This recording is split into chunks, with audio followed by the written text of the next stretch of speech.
Welcome. Thanks for joining us for another episode of the Living Beyond the Numbers podcast. I'm your host, Jude Boudreaux.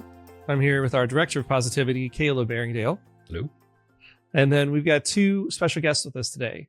We've got Matt Sivertsen, who's shareholder and senior financial planner in our Moline office. Hello. Hey, Matt. Thanks for coming in.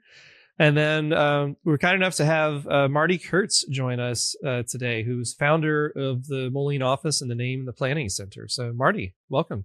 Thanks, Jude. Great to be here. Yeah, well, we're really excited to have the conversation today. So, so tell us what's been going on since your retirement. You launched the firm and now you're retired. So just catch us up a little bit on what you've been doing while you've had some time. Well, thanks, Jude. Yeah, it's been quite a change. It was a busy 20-some years. I was at the Planning Center, and so retiring at age 70 was a real change in my life, but been a fun change, seeing a different side of life. Although I will say on my T-shirt, it says, being 20 in the 70s was much more fun than being 70 in the 20s, which no doubt is true. And that's not a negative statement. It's just the truth. It's part of life and living. Oh, yeah, absolutely. Well, maybe not all the way back to your 20s, but why don't you take us back a little bit? You started, probably 40, 50 years ago now in terms of being a career changer. CFP mark was pretty new back then. So what were you doing before, and then what kind of led you into this emerging profession? After college, I worked with my father for 10 years in a food distribution business in Iowa. And we had kind of a mixed emotion of experiences, but there was a lot of turmoil in the financial markets in the 70s. And so I was living through that and learning a lot about business that drove me to the insurance business in the 80s. Yeah. And I worked for an insurance company for 12 years, learning the financial markets and financial business and learning how to work with people. Oh, sure. Well, and I remember a specific story about in being in the insurance business. Like you told me, you always had a roll of quarters, a phone book, and a flashlight. Maybe it wasn't all three of those, but is that accurate? Yes, those three were mandatory in the car all the time. And coloring books for the children, because I know Andrew and I were coloring under the dining room table when you met with my parents back in that era. So, and I had those documents for a long time, Matt. Yep. Yeah. So, well, take us back a little bit. So, I worked food service, then into insurance side of our business, and then 1998, you founded the Planning Center. So, what was that vision? There were a lot of things about the insurance business that were very positive. They were trying to start conversation about needs approach of financial planning. And but there were a lot of very undisciplined things that the financial markets were doing at that point in time, and they needed some correction, and the computer chip helped do that.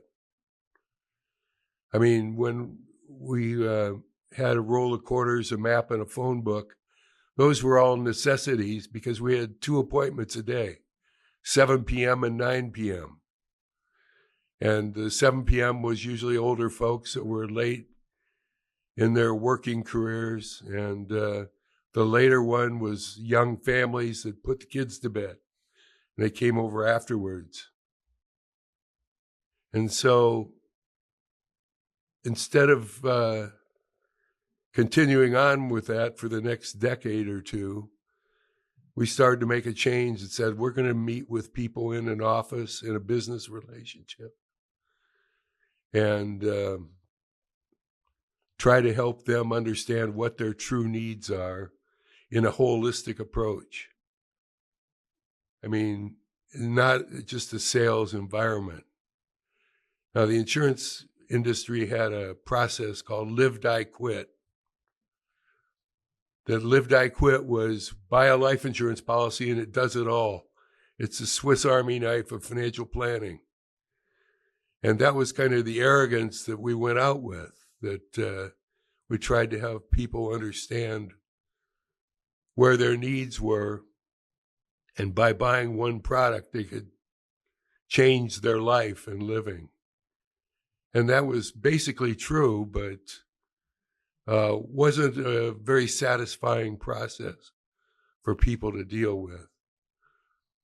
So financial planning became something of a discussion in the late 70s out of Denver, Colorado. There was a group there that focused around life and living and starting a process that started on day one and went through the rest of your life, working with an advisor that help you see where you need to go, where you need to invest money, where you need to invest time, where you need to institute process over negligence and not dealing with life and living. So that's where the designation of certified financial planner came from, was trying to put everything together in a process that people could live with for the rest of their life, not have separate advisors for every little element in their life. I mean, in those days, people would have a tax person, a lawyer, a stockbroker, an insurance agent, 4 or 5 advisors never talking to each other, never working together. And so financial planner came in and put all those pieces together where people could actually count on getting consistent advice from one source. With that in mind, you got into the financial planning industry. What made you think that you could do better, that you had an idea that can make this whole process better for people and thus want to create the Planning Center? Well, the insurance company I was working with, which was called Century Companies, first it was called Lutheran Mutual, then it was called Century Companies of America, started an agreement with the credit union movement and started a process called Plan America. And their idea was how, if we help people integrate all their processes together in a financial planning process. The problem was they still wanted to be an insurance company. And it didn't mesh. It didn't work. It was a process for selling annuities and life insurance, which were necessary or not politically bad things to have, but they didn't tell the whole story. And there's bumping up against that frustration of not dealing appropriately with the situation people were in, that said, I can help build a process that's better than that. And I was able to leave the company. I'd been around for 13 years. I had enough business to start something on my own and use that knowledge that they had given me over the years to build something what I thought would be stronger and better. Dan Sullivan said that things need to have, the computer chip is going to cut out all the fat in processes. It's going to reduce the number of insurance companies. It's going to reduce the number of brokerage companies. It's going to reduce the way advice is given. And all those things have come true over the last 20 years. And the Planning Center was built around the idea that that was going to happen. We were going to see a unbelievably large change in the way we process information. And so we started doing that in the beginning of the Planning Center, which was 1998. And people responded in a very positive way. They were so happy we didn't have 2 appointments a day, 7 p.m. and 9 p.m. They didn't want to be called on the phone, the cell phone, or the pay phone to double check on the appointment. They wanted to come in and see a business process in place of the randomness of the insurance industry. And so it was pretty cool that people wanted to change the environment that they were in. And they adapted to it very quickly. And I think the Planning Center started off with modest changes. And every year when Eric Keyes and Matt Sivertsen came into the business, we were able to ask them, what would you like in the process? What would make this a better career for you? And they were young men learning to face their obligations that they needed to do financially.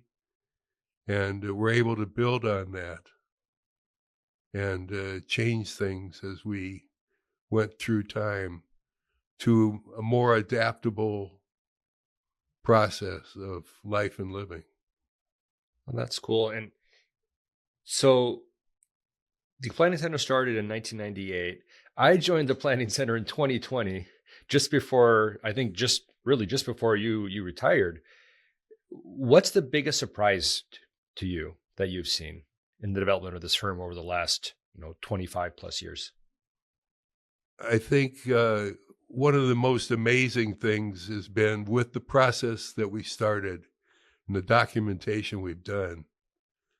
People stay until they die. This is not a short-term relationship. It's a 30-year conversation, 40-year conversation with not only themselves, but with their peers, their friends, their relationships that they have. We've had people give birth, graduate from school, get married, get divorced,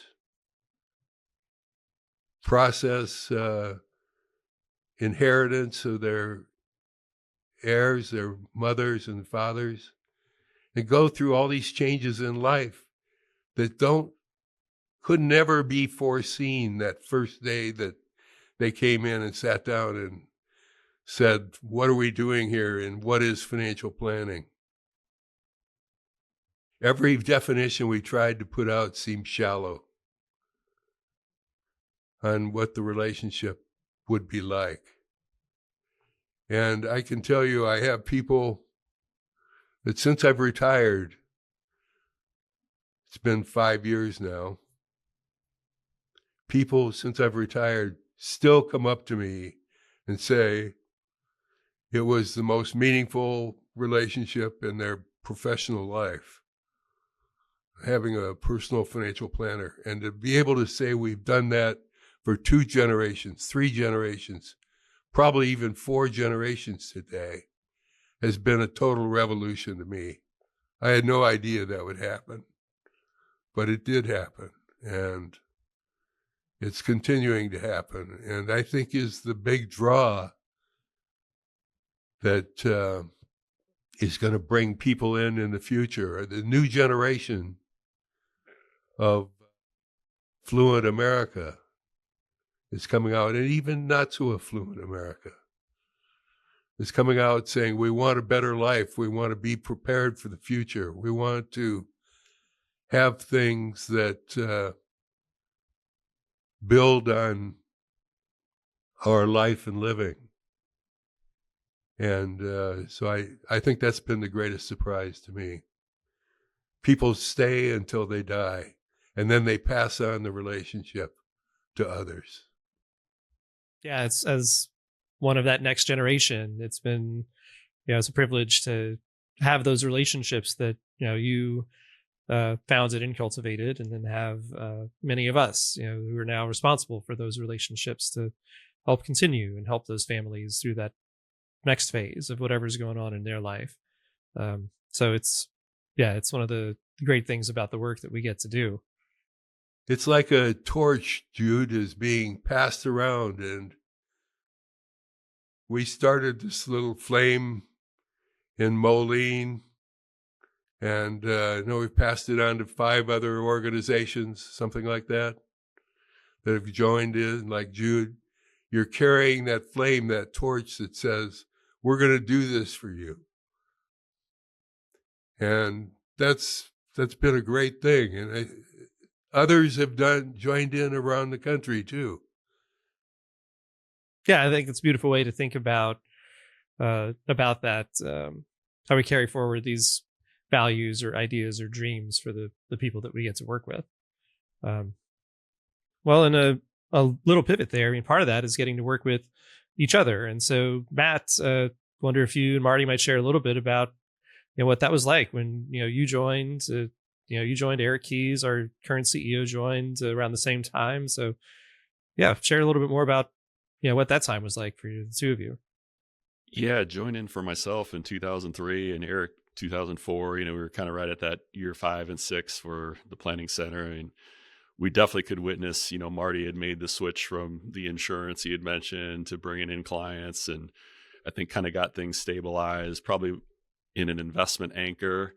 And then I feel like what we focused so hard on with Marty was really then developing these lists. And as clients came in, let's get everybody in first step cash management to have a cash flow plan. Let's get everybody in the financial planning system that was FinanceWare at the time before we had Money Guide Pro. So really kind of speak to like the planning elements that Marty mentioned. Really just wanted to start getting that in the fold for everybody. And I think most people embraced it to a high degree, right, of moving just from an investment conversation to a planning and a life and a cash flow and am I going to be okay for retirement? And then you start living with people over a long enough time, all those little transitions that Marty mentioned happen. All of a sudden you're starting to help through all these life decisions and navigating good times and bad times and everything in between. But having that anchor point of knowing more than just the investment portfolio and knowing what is hitting bank accounts and what's on their balance sheet, all that stuff really mattered to really say we're financial planners and help people with the work. Yeah, and it was great when Matt came in when he was in college, maybe even high school and college, and wanted to know about financial planning. And so he'd meet with his parents, and then I'd meet with Matt alone. Or I'd meet with Matt alone, then I'd meet with his parents. He had to leave the room. We did that for several years. And then when Matt graduated from college, he showed up at my door one day in my office and said, "Hey, how about a job?" And he got the response that my kids got when they asked for money. And that was maybe next quarter.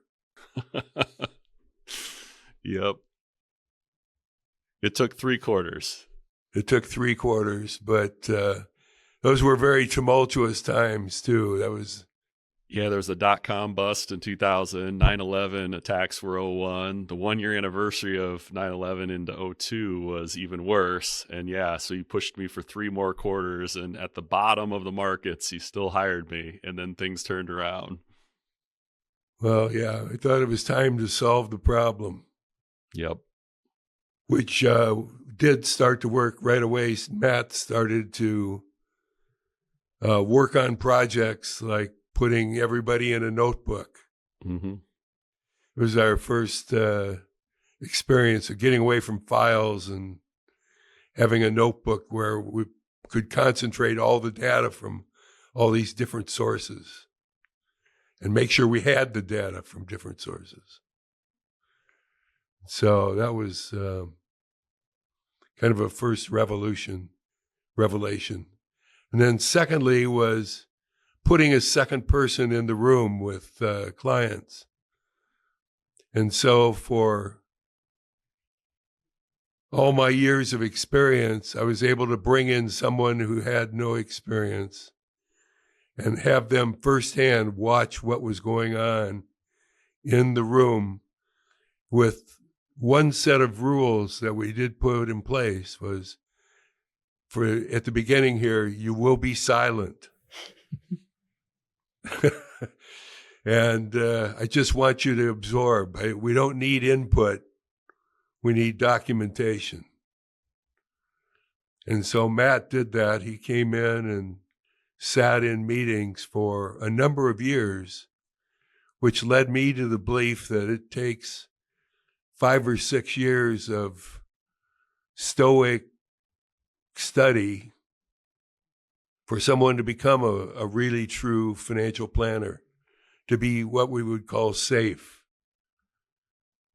to gather all the data and use it for the benefit of people. It was like an elephant gun, you know? I mean, it was this big entity that we were playing with that needed respect and trust, which it then led to the conversation of we didn't need to develop trust, we needed to be trustworthy, which was a huge jump in the conversation of the world and how we live.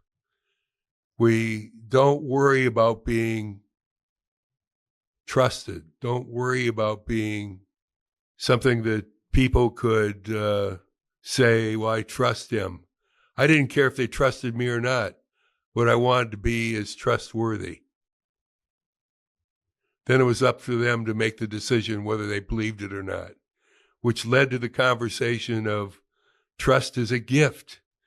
It's this precious, beautiful thing, this relationship that should not be damaged. It should be honored and trusted,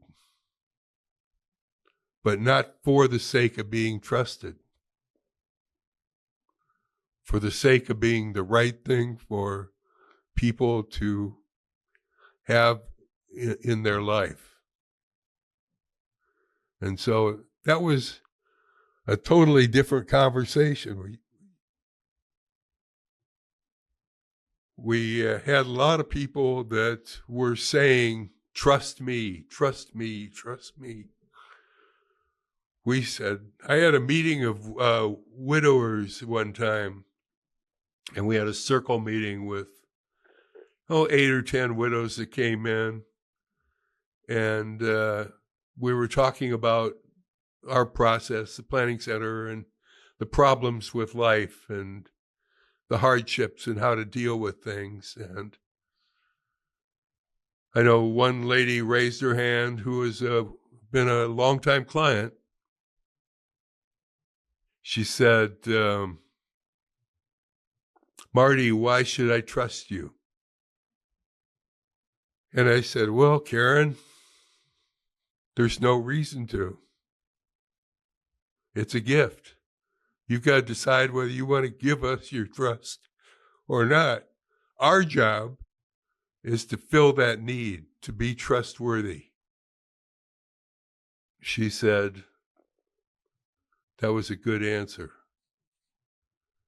And I had many people ask after that if they should trust me. And it's like, well, that's up to you to decide. And that mind shift, that tick changed the total way we operated. Because there was no baloney, no falsehoods. It was just bare ground. This is what we're about. And that's what people's need for the future. That's what the country needs today, is trustworthiness, not more trust. More trustworthiness. That will build the trust. That'll build the gift that we can give each other over time. Yeah, and I was extremely grateful to witness that firsthand, have that instilled in me, and then to have such a great period of observation on that upfront and just really witness that. And I know I was kind of the end of an era that financial planning was a developing thing. And so through high school and college, I was always trying to figure out what I wanted to do. And it wasn't in all the little tests and exams, and this is a career. And so definitely jealous of the younger professionals that can, go through a financial planning college track. Feel like would have loved to have done that, but was really fortunate, as Marty said, to pick his brain a little bit, and was always interested in money, was interested in how things worked, was interested in helping people out the right way and not have to sell something. And so really grateful he showed me a way, and then ultimately showed me a profession that also was budding and evolving. And now, more so that we're almost seeing every college and university have a financial planning degree and program, which is amazing and awesome to see. But I was just so grateful to kind of stumble and be right place, right time, and ask the right questions. And I was asking hard questions for my parents, and they're like, well, come talk to Marty. And thankfully he gave me some great articles and things to read, and just kept checking back in. I want to know more about what this is. And so I know you were just kind of figuring out what the new planning center was, but I was kind of figuring out how I wanted to start my life, and I was attracted to what you were doing and had to offer, and was excited to help build things with you. I think it's real interesting. The name of this podcast is Beyond the Numbers, Living Beyond the Numbers. It's like, well, what does that mean? I mean, you guys named it. It's very appropriate. What does it mean? It means that this all is not about numbers. Numbers are important, and they can tell us a lot of stories. But this is a relationship that's beyond that needs to be beyond that. My number one fascination about money is there's not one person on this planet that thinks about it the same way. So I just always find that amazing, right? Like, we can talk about numbers, but what my assessment or what that means is completely different than for anybody else. So just having these powerful conversations on money in our lives, and especially for couples, right? All of a sudden, inherently, we get in relationships with people, and they're not going to have the same viewpoint on money as well. And so I think it's even more fascinating, the role we play with couples to kind of be that third party advocate and facilitator and helper of relationship, right? It's a little easier to work with somebody's one view. It's a lot harder to work with a couple's two view. That's right. And bringing in the generation before them and how it affects their money decisions today, and whether that's right or wrong, the discussion on how that should work is totally amazing. And the words like honor and discovery and trustworthiness, which I've said before, are great ways to build a long-term relationship, because I want to reiterate this again.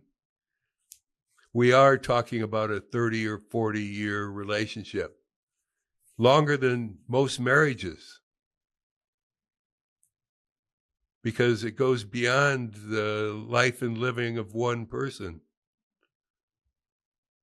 It goes to 2 or 3 people or 4 people, counting the children and the grandparents and people that have illness and people that have great health.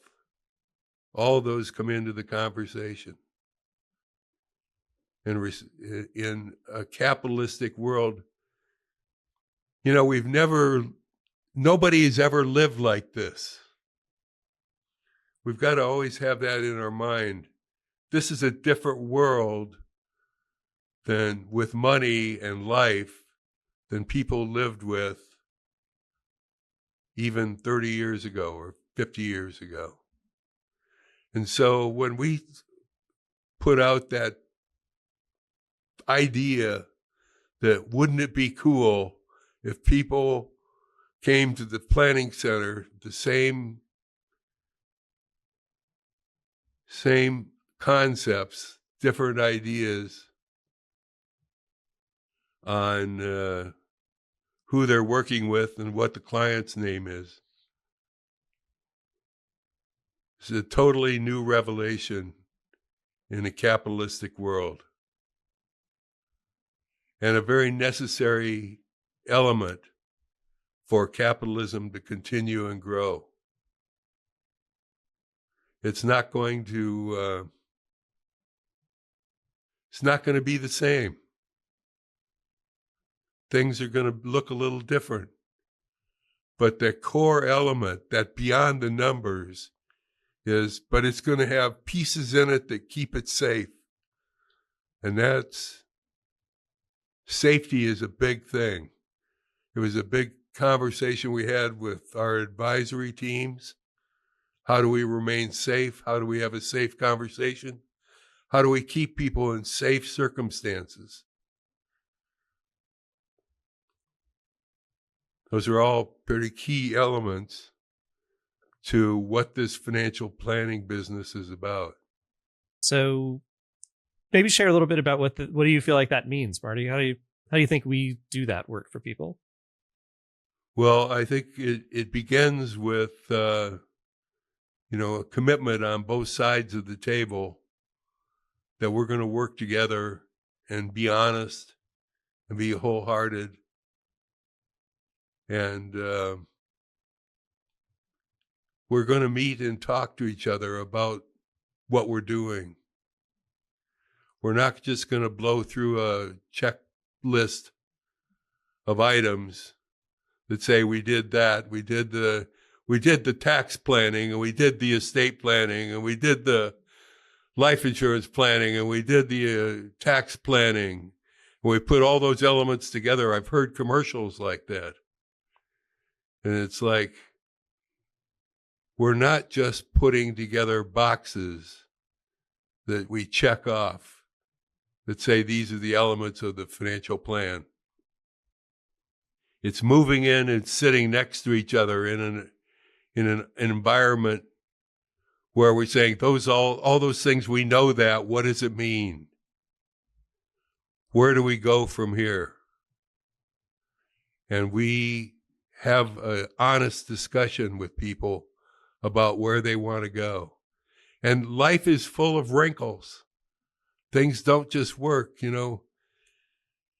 At the Planning Center meeting I was blessed enough to be able to come this year to the client appreciation event for the clients in Moline. And several of the clients came up and said, "We're so grateful for what you did. And our life is good, and we're set for life beyond our wildest imaginations. How do you feel about that?"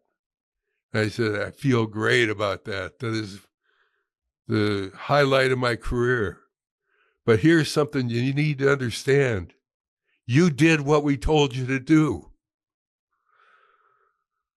I didn't do anything super spectacular other than tell them what to do that made sense, and they did it." I said, "You should see the droves of people that aren't here because they didn't do what we told them to do." And that is kind of a profound revelation that, I think I heard it on NPR. They were talking about doctors.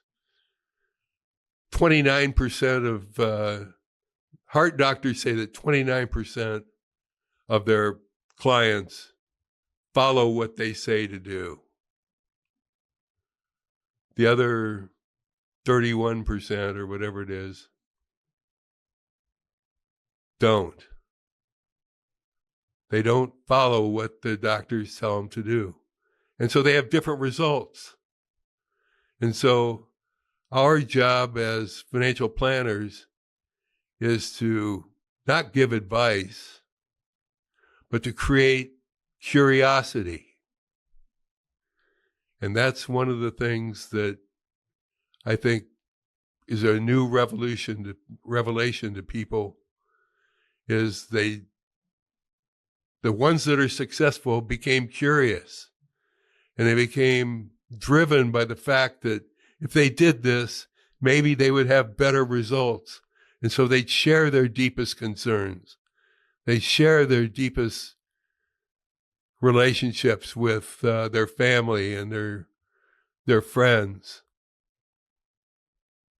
And that's a whole different can of worms.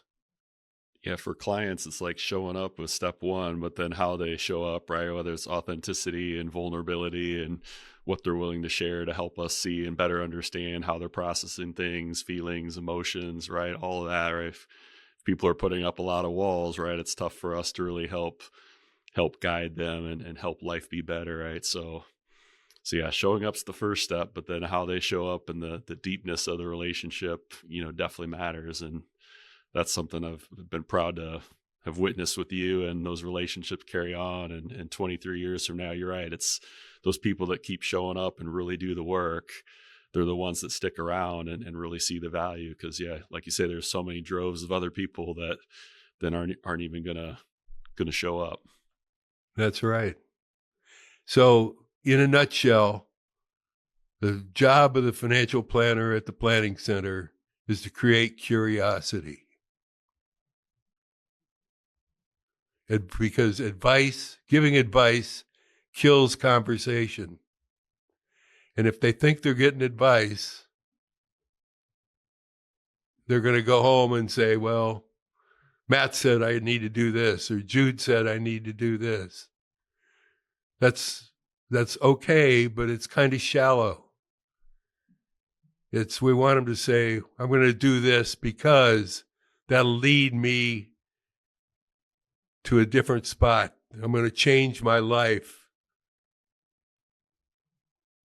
in the future. And I'm going to change my family's life. I'm going to change G2, G3, G4. When I started in the business, people had estates of a few $100,000 and we thought they were successful. And today, people that are working hard on their environment and living the true life are successful in the millions. And so there's just lots of things that people can do that take them beyond their belief system into a new environment that passes on to the next generation and the next generation after that. And so that leads to a comment that I think is so true. I've said it for years, and that is, everybody needs a third party to talk to about life and money. And by God, if you're going to talk to somebody that knows how to do it. And that's what the Planning Center is. It's a place where people are safe. People are schooled. They're understanding. They're great leaders. And they know where to take you in the future. Caleb asked you earlier, like, what the greatest surprise was, and kind of stemming from this relationship for me, like in this 20 years of watching things, like the fact that we can do this work remotely through a computer has blown me away. That's probably been the biggest surprise, to think we can maintain that level of relationship and quality of work through the screens like we're interacting with today.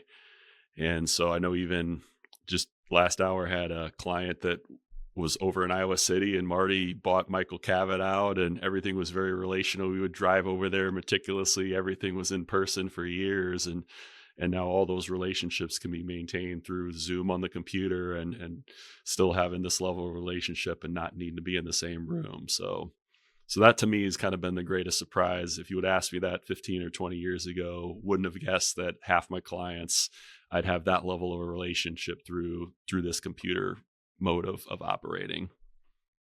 So we asked this to everyone, Marty. What's your favorite animal? A dog. There you go. Any reason for that? I had some real intimate relationships with pet dogs over the years. I don't have one now. Don't think it'd be fair to have him with a single man, retired. We drive each other crazy, but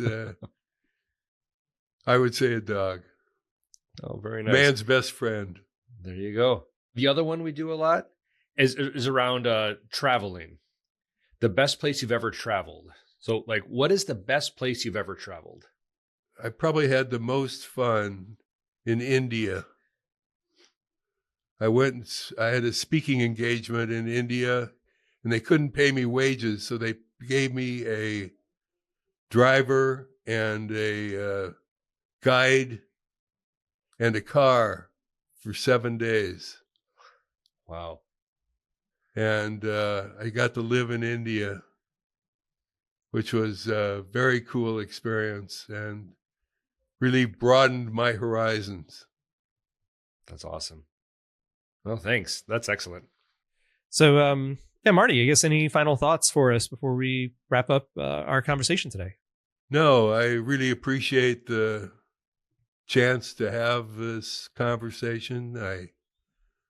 It's fun to be back and talk about financial planning again. I've been involved in other businesses and kind of get distracted. So it's fun to come back and hear you guys talk and question and see you carrying on the beautiful work that you do. And hopefully in a conversation with me, it helps you guys build a stronger foundation for who you are and what you're doing. Because I know it's easy to get involved in the day-to-day work and forget about the big conversations. But us old guys, we can sit around and think about the old days and those beginnings of the conversation. So hopefully it had rang a bell of truth that this is where we were and this is where we are today. And that torch is being carried on. You know, it's fun. It's an Olympics year, going to be on. And every time they show the torch, I have a feeling about the Planning Center and them carrying on the mission of changing the world today. Fantastic. Matt, any closing thoughts from your side? Yeah, it just makes me think that life and time move way faster than we all want it to and think it should and all of that. So yeah, we do have to take a little pause and savor and reminisce because yeah, it just moves so quickly and we age very quickly. Yeah, absolutely. I feel like it's kind of the greatest thing we tell younger people, and maybe they get tired of hearing it, but eventually by the time they're tired of hearing it, they're older too. So then they start to get it, Right. But it's like, enjoy because it moves. Oh, yes. Well, thanks again for joining us today, Marty, Matt. It was really great to have you all as guests on the episode. And thanks to all of you out there listening to another episode of the Living Beyond the Numbers podcast. You can reach me, Jude, at theplanningscenter.com or Caleb at theplanningscenter.com as well. So please like, subscribe, and hopefully we'll see you on another episode down the line. Thanks so much.